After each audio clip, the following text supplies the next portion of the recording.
I heard a very good speech by Bobby Kennedy Jr. The last thing he said in that speech struck me to my core, something I've thought often and said almost never. But there's a lot worse things than dying, and living like a slave is one of those. Thank you very, very much.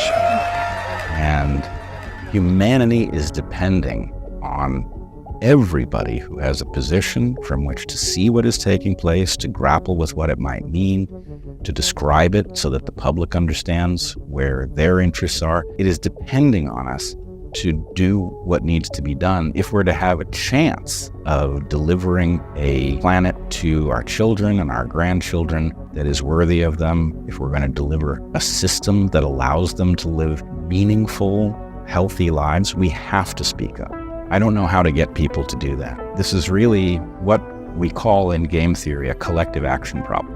If everybody responds to their personal well-being, if everybody says that's too dangerous to stand up, I'm not suicidal, I can't do it, then not enough people stand up to change the course of history. Whereas if people somehow put aside the obvious danger to their ability to earn and maybe to their lives of saying what needs to be said, then we greatly outnumber those we are pitted against.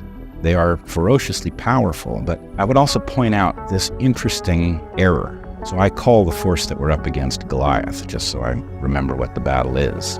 Goliath made a terrible mistake, and it made it most egregiously during COVID, which is it took all of the competent people, took all of the courageous people, and it shoved them out of the institutions where they were hanging on. And it created, in so doing, the dream team. Created every player you could possibly want on your team to fight some historic battle against a terrible evil. All of those people are now at least somewhat awake. They've now been picked on by the same enemy. And yeah, all right, we're outgunned. It has a tremendous amount of power, but we've got all of the people who know how to think. So I hate to say it, or maybe I like to say it, but I don't think it's a slam dunk, but I like our odds.